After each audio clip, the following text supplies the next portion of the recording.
हे guys, welcome back once again. दोस्तों, आज की कहानी हम आपके लिए पेश करने जा रहे हैं एक ऐसी दुनिया से जुड़ी है जहां पर एक खतरनाक वायरस के चलते लोग इंसान से शैतान में परिवर्तन होते जा रहे। हर तरफ मौत का तांडव था। ऐसे में एक बहादुर महिला रोज मौत को इस खेल को मात देकर खुद को किसी तरह से जिंदा रखने में कामयाब थी, लेकिन न जाने क्यों इस जगह को छोड़ना नहीं चाहती। अब इसके पीछे क्या वजह थी और क्या वो खुद को आखिर कब तक बचा पाएगी, आइए जानते हैं हमारे आज की वीडियो में। कहानी की शुरुआत में एक सुनसान जंगल से होती है जहां चारों तरफ सिर्फ शांति पसरी हुई है। यहीं पर हमें आना नाम की महिला से रूबरू कराया जाता है, जिसने अपने चेहरे पर एक अजीबोगरीब लेप लगा के रखा हुआ है और नजदीकी तालाब में जाकर नहाती है। आना के पास एक गाड़ी हुआ करती है और वो उसी के सहारे यहाँ से वहां जाती। इसमें कुछ कैंस फूड भी थे जो जीने के लिए इस वक्त उसके एकमात्र साधन बने हुए। अब आप सोच रहे होंगे कि आखिर अपना घर बार छोड़कर आना यहाँ क्या कर रही है, उसे किस चीज का खतरा है। तो बता दे कि इसकी असल वजह है कुछ समय पहले दुनिया में फैला एक बहुत ही खतरनाक वायरस, जिसने लगभग आधी से ज्यादा पॉपुलेशन का खात्मा कर दिया। और तो और जो थोड़े बहुत लोग बचे हुए थे वो इस वायरस के चलते ज़ोंबी में बदल चुके। नतीजा वहीं दूसरी तरफ ज़ोंबी के कुछ चुनिंदा बचे हुए लोगों को ढूंढ ढूंढ कर उनका खून पीने के लिए पागलों की तरह घूम रहे। बस यही कारण था कि आना इस जंगल में अकेले भटकने के लिए मजबूर है। हालांकि उसका छोटा सा परिवार भी था जिसमें पति जेसन और लाडली बेटी भी थी। वायरस फैलने की खबर सुनते ही ये दोनों अपनी बेटी को जान बचाने के लिए जंगल की तरफ भागते हैं। ये जंगल उनके घर से ज्यादा दूर भी नहीं था। वहीं जेसन अक्सर कैंपिंग करने के लिए जंगलों में जाया करता है, इसीलिए उसको इस बात का अच्छा खासा तजुर्बा था कि आखिर कैसे जंगल में रहा जाता है। समझदार जेसन यहाँ आना को जंगल में रहने के सारे तौर तरीके सिखाने लगता है, जैसे कि कैसे जानवरों का शिकार करना है, कौन सा फल खाने के लायक है और जरूरत पड़ने पर अपनी जान बचाने के लिए बंदूक से कैसे निशाना लगाते हैं। जेसन ये सब इसलिए कर रहा है क्योंकि उसके इर्द गिर्द के हालात बद से बदतर हो गए। हर तरफ मौत का तांडव चल रहा है। इंसान तो छोड़िए, जानवरों के सुराग मिलना मुश्किल हो रहा है। ऐसे में उसे कहीं ना कहीं इस बात का हमेशा डर लगा रहता है कि अगर कुछ हो जाए तो कम से कम आना बच्ची को बचा सके। अब अगले रोज बदकिस्मती से उनकी बेटी की तबीयत खराब हो जाती है। जेसन नजदीकी घर से उसके लिए कुछ दवाइयां और खाने का सामान लेने के लिए जाता है। दूसरी तरफ ऐना अपनी बेटी के पास रहकर उसका इंतजार करती है, लेकिन पूरा दिन और रात गुजर जाने के बावजूद भी जेसन वापस नहीं लौटता। अब ऐना को उसकी चिंता सताने लगी थी। ऐसे में वो खुद बेटी को कार में लॉक करके पति को ढूंढने के लिए अकेले निकल पड़ती है। थोड़ी दूर पहुंचती है कि उसे जेसन की लाश मिलती है, जो देखकर तो उसकी रूह कांप जाती है। जेसन के हाथों में अपनी बेटी के लिए दवाइयां और खाने के कुछ सामान थे। उसे देखकर वो अपने आंसू रोक नहीं पाती, क्योंकि आखिरी वक्त तक भी वो अपने परिवार के बारे में ही सोच रहा था। उन चीजों को आईना अपने पास रखकर नम आंखों के साथ पति को अंतिम संस्कार करती। और फिर एक ऐसा दुर्भाग्यपूर्ण दिन आता है। अब उसके पास जरूरत की हर चीज खत्म होने की कगार पर है। अब उसे खुद ही खाने की व्यवस्था करनी है, इसीलिए वो खाने की तलाश में अपनी बेटी को गाड़ी में ही छोड़कर वहां से निकल जाती है। जिसके बाद कहानी अतीत के चक्रव्यूह से निकलकर प्रेजेंट में आती और हम वहीं पहुंच जाते हैं जहां पर इसकी शुरुआत हुई थी। यहाँ ऐना जंगलों में जानवरों के मल को इकट्ठा कर रही है।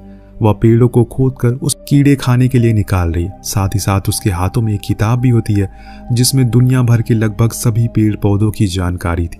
और तो और कुछ छोटे मोटे जानवरों को पकड़ने के लिए जाल भी बिछाती है।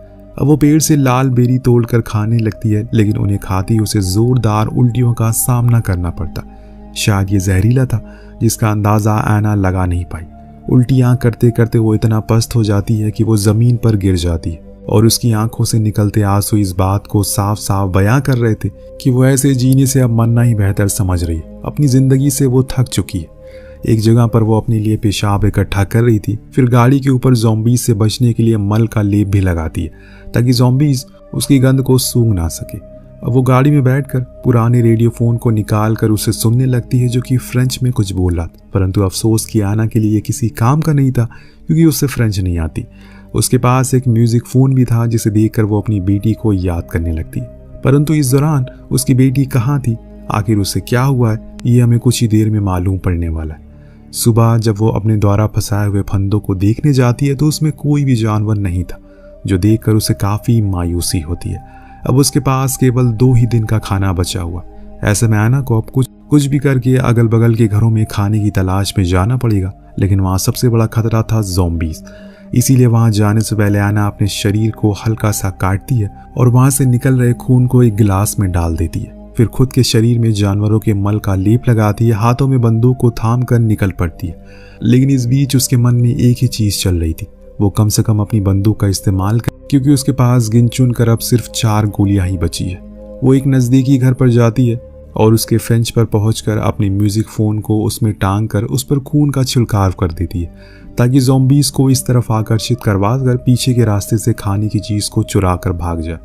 वेलाना का यह प्लान काम भी कर जाता है। वो अपने लिए अच्छा खासा खाना जुटा भी लेती है, लेकिन वहां से वापस आते वक्त गलती से उसके पैर से डस्टबिन की ठोकर लग जाती है, जिसकी आवाज सुनकर ज़ॉम्बी उसकी ही तरफ खींचे चले आते। अब एना अपनी जान बचाने के लिए तेजी से भागती है, जिस दौरान फ्रेंच में फंसने की वजह से उसके पेट में चोट लग जाती है। नतीजा खून गिरने लगता है, जिसकी गंध पाकर ज़ॉम्बी भी अब तेजी से उसके पीछे आने लगे थे। अब इसी भागा दौड़ी में एना के बीच से आधे से ज्यादा फूड कैन वहीं गिर जाता है। खुद की जान बचाने के लिए वो फौरन पेशाब से भरी बाल्टी गिरा लेती है, जिससे ज़ॉम्बीज भ्रमित हो जाते और वो एक जगह पर बैठकर पहले अपने घाव की मरहम पट्टी करती है, फिर वहां से निकलने लगती है। जब कार में पहुंचने पर वो अपना बैग खोल कर देखती है तो उसमें सिर्फ 2 ही फूड कैन बचे थे, बाकी तो रोड पर ही गिर गए। इसीलिए वो दोबारा उन्हें उठाने के लिए जाती है और तभी रोड क्रॉस करते वक्त वहां उसे एक घायल आदमी और उसकी बेटी मिलती है, जिसमें लड़की का नाम ओलिविया और आदमी का नाम क्रिस था। क्रिस के सर में गहरी चोट लगी थी, जिसके कारण वो बेहोश पड़ा हुआ था। पहले तो इन्हें देख एना को लगता है कि ये इन्फेक्टेड है, लेकिन सारी जांच पड़ताल करने के बाद उसे यकीन होता है कि वो भी ठीक है। वो उन्हें अपने कैंप में लेकर आती है। अभी तक एना को लग रहा है कि ये शख्स उसका पिता है, लेकिन यहाँ ओलिविया उसे बताती है कि क्रिस उसके सौतेले पिता है। साथ ही साथ वो ये भी बताती है कि क्रिस और उसकी माँ काफ़ी सालों से एक दूसरे के साथ लिविंग में रह रहे थे। उन्होंने कुछ महीने पहले शादी का प्लान किया, लेकिन इस खतरनाक वायरस के चक्कर में सब कुछ बर्बाद हो गया। अब एना उससे कहती है कि अगर तुम चाहो तो मेरे साथ कार में सो सकती हो, मगर ओलिविया यहाँ टेंट में क्रिस के साथ ही रहना चाहती है। सुबह उठकर वो थोड़े बहुत और बातें करते हैं, जहाँ पर एना को मालूम पड़ता है कि ये लोग साउथ से आ रहे हैं और नॉर्थ की तरफ जा रहे हैं। शाम होते होते क्रिस को होश आ जाता है, जो देख ओलिविया बेहद खुश होती है। यह एना क्रिस से पूछती है कि क्या तुम नॉर्थ की तरफ जा रहे हो। वो जवाब देता है कि हाँ, क्योंकि उसे लगता है कि नॉर्थ की तरफ शायद वो वायरस नहीं पहुंचा होगा और वहाँ सब कुछ सही होगा। फिर क्रिस कैंप के आसपास की जगह को एक बार निहारते हुए एना से बोलता है कि यहाँ तो तुमने रहने की अच्छी व्यवस्था कर रखी है, इसीलिए तो तुम्हारी कोई भी जान ले सकता है। फिर अगला सवाल करता है कि क्या तुम्हारी गाड़ी का टैंक फुल है, जिस पर एना ना में जवाब देती है। अब क्रिस की ऐसी बातें सुनकर एना को थोड़ी सी घबराहट होने लगती है। उसे डर था कि कहीं उसने क्रिस की जान बचाकर कोई गलती तो नहीं कर दी। मन ही मन ये बात अंदर ही अंदर उसे खाए जा रही है, कहीं ये दोनों मिलकर उसे इन चीज़ों को हड़प न ले। तभी क्रिस कहता है कि मुसीबत के इस समय शायद ही कोई किसी की मदद करे, लेकिन तुमने मेरी मदद की, इसीलिए मैं हमेशा तुम्हारा शुक्रगुजार रहूंगा। ये एहसान कभी नहीं भूलूंगा। फिर वो उसे बताता है कि मेरी पत्नी भी इस वायरस की चपेट में आ गई, जिसके कारण मुझे उसे एक कमरे में बंद करके रखना पड़ा। उसकी चीख बहुत ही दूर दूर तक सुनाई देती थी। मुझे जब उसका दर्द देखा नहीं गया तो मजबूरी में मैंने उसे मार दिया। अब शाम को एना की नज़र ओलिविया और क्रिस पर जाती है, जो तालाब के किनारे काफ़ी मस्ती कर रहे थे और बहुत ही ज़ोर ज़ोर से हंसी मजाक चल रहा था। ये देख एना को काफ़ी बुरा लगता है। ऐसा लग रहा था कि ये दोनों बाप बेटी है ही नहीं। उसे समझ ही नहीं आ रहा था कि इतनी बुरी स्थिति में भी कोई कैसे खुश रह सकता है। ये तो वो बेचारी अपने दुखों के आगे सब कुछ भूल गई थी।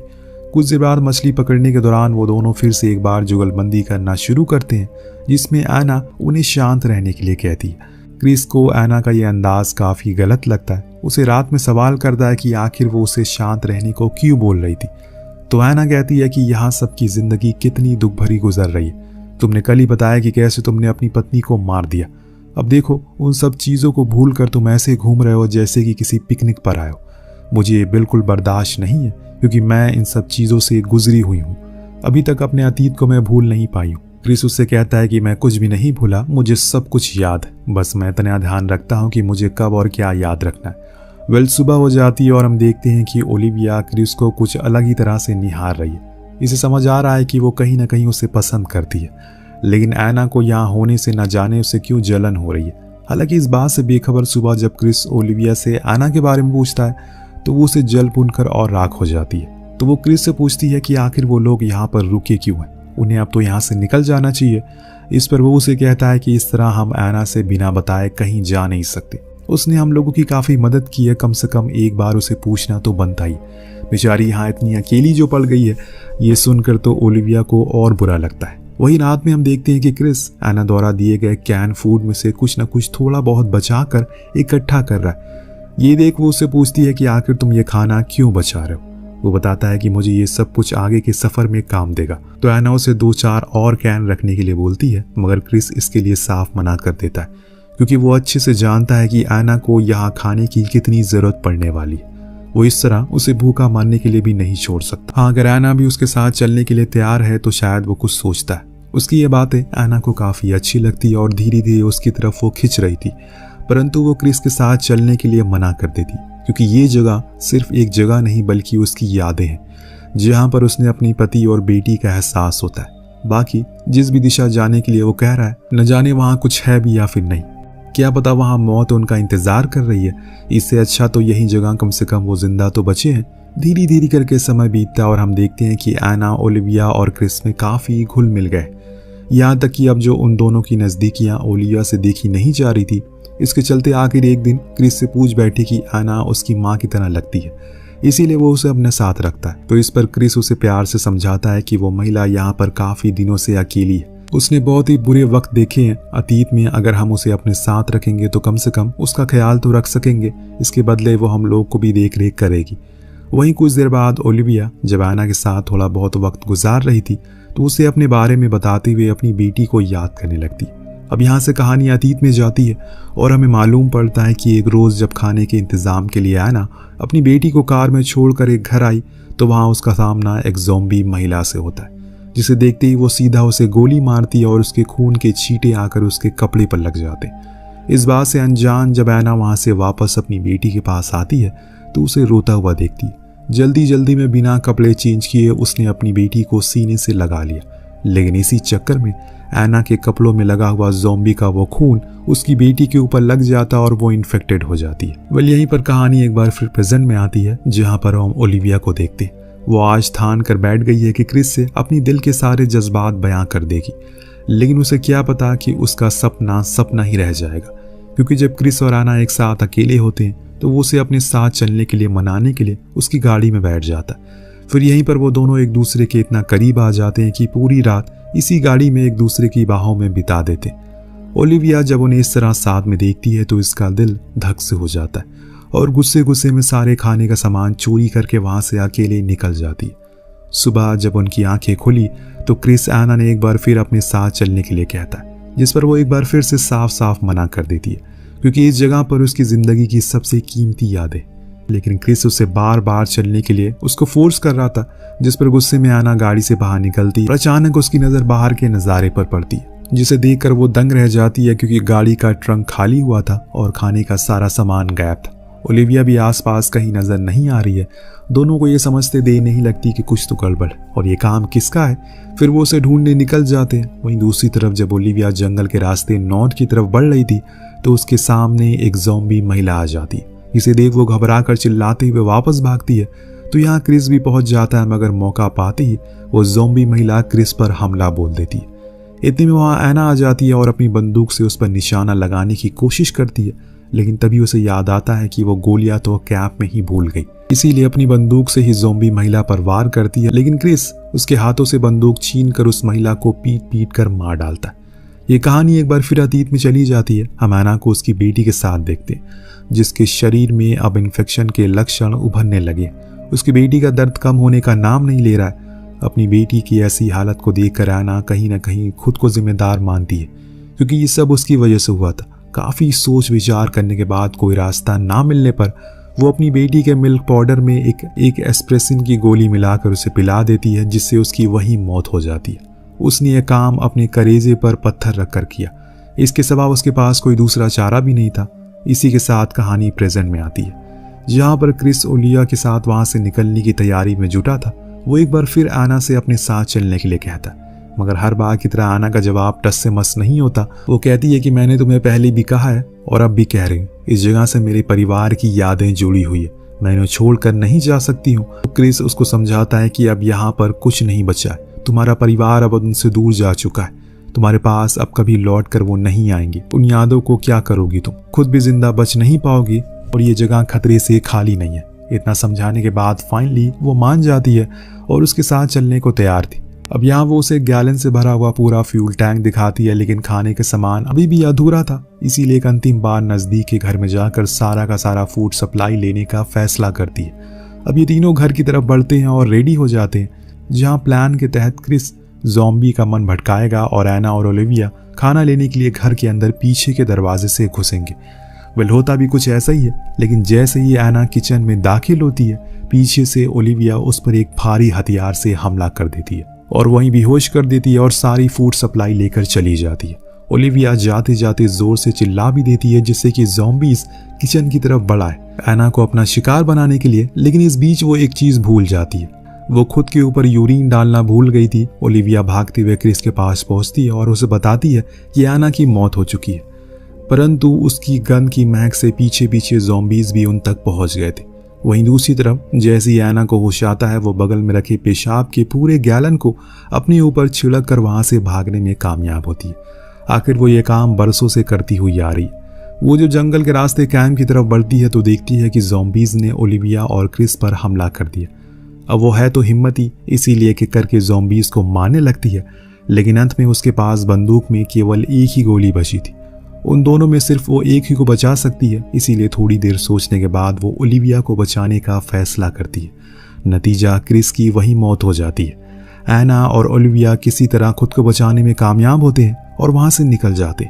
रास्ते में ओलिविया अपना सर एना के ऊपर रखकर सोचने लगती है कि आखिर उसने उसके साथ कितना गलत किया। शायद उसे अपनी गलती का एहसास हो गया। वहीं दूसरी तरफ एना भी क्रिस की याद में मायूस थी। न जाने क्यों वो जिंदगी में जिन जिन लोगों को अपना समझने लगती है, ईश्वर उसे छीन लेता है और इसी दुख भरी याद में वो बहुत ही जोर से चिल्लाकर अपने दर्द को बयां करती है और कहानी यहीं समाप्त हो जाती है। वेल, आपको कहानी कैसे लगी हमें कमेंट करके जरूर बताएगा। मिलते हैं अगले वीडियो में। Thank you so much watching. Peace out.